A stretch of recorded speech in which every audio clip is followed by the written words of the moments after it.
आजचा जो हा व्हिडिओ आहे हा मी तुम्हाला पाहावं रिक्वेस्ट करणार नाही। हा व्हिडिओ आहे घरकुल भ्रष्टाचाराचा।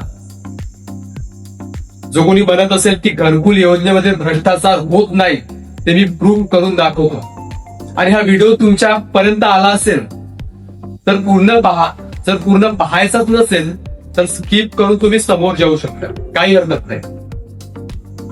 तर पूर्वी या योजनेला नाव होता इंदिरा आवास योजना आणि आता प्रधानमंत्री आवास योजना ग्रामीण, शासनाचा पत्र क्रमांक 333 14 ऑक्टोबर 2016 च्या पत्रात।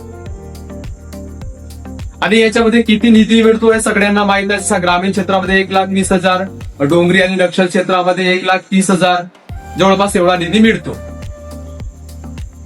आणि याचे निकष काय आहे, यामध्ये लाभार्थ्याची निवड कशी केल्या जातो, लाभार्थ्याची आर्थिक स्थिती, सामाजिक स्थिती आणि जात निहाय आणि 2011चा जो सर्वेक्षण आहे त्याच्या आधारे त्याच्यामध्ये निवड केल्या जातो।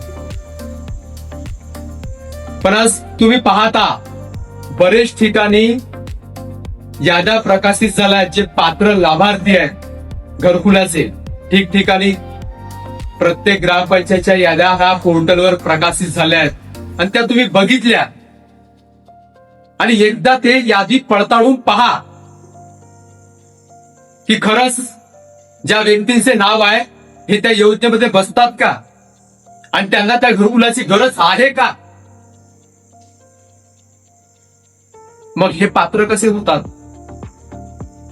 हा एक प्रश्नच आहे। जेव्हा आपण देशाच्या भ्रष्टाचारावर बोलतो नाही बोलायलाच पाहिजे भाई।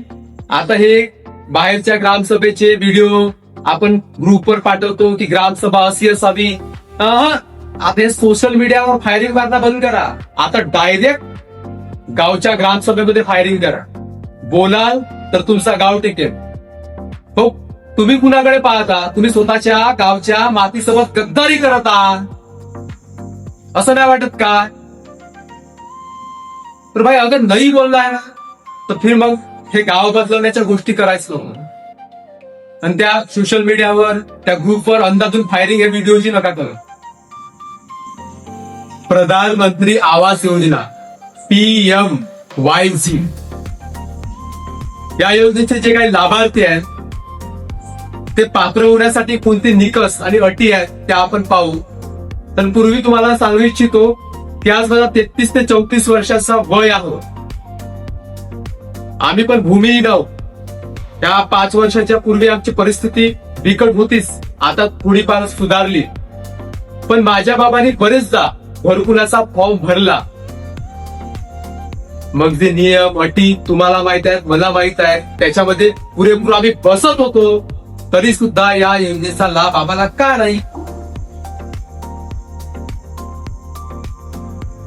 मग बलाढ्य श्रीमंत आहेत, त्यांच्या घरी 4-4, 5-5, 6-6 घरकुल राहतात, ते कुठल्या योजनेमध्ये बसतात याची कधी आपण शहानिशा केली का, याची कधी आपण पडताळणी केली का।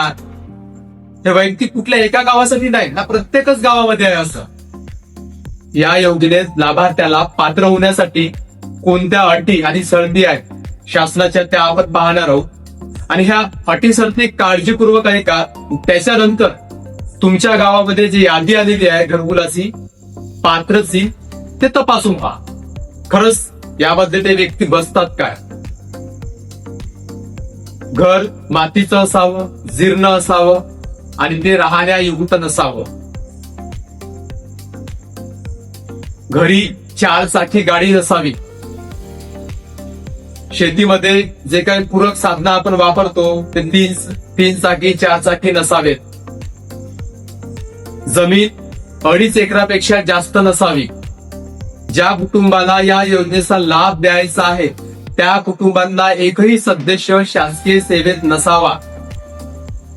तो जर इन्कम टॅक्स भरत असेल किंवा प्रोफेशनल टॅक्स भरत असेल तरी तो अपात्र होतो। त्या कुटुंबाचे मासिक उत्पन्न 15,000 पेक्षा जास्त नसावे। कुटुंबातील कोणत्या व्यक्तीने यापूर्वी सरकारी घरकुल योजनेचा लाभ घेतला आहे काय? जी घरकुलाची यादी प्रकाशित झाली ती यादी ग्रामसभेमध्ये वाचण्यात आली का? आणि जर त्याच्यामध्ये काही व्यक्तींवर आक्षेप असेल तर तुम्ही जनता म्हणून त्या ठिकाणी आक्षेप घेतल्या काय? आणि आक्षेप घेतल्यानंतर त्या ग्रामसभेमध्ये त्या व्यक्तींना अपात्र करण्यात आलं काय? हे आहेत अटी आणि शर्ती. आता भावांनो, तुम्हीच विचार करा की तुम्हाला काय करायचं आहे. जर तुम्हाला जर सोशल मीडियावर फक्त तुम्हाला विकास करायचा असेल तर ते करू शकता, किंवा प्रत्यक्ष तुम्ही ग्रामसभेमध्ये बोलून स्वतःच्या गावच्या मातीशी गद्दारी न करता आपलं गाव बदलवू शकतो. जय महाराष्ट्र, जय हिंद.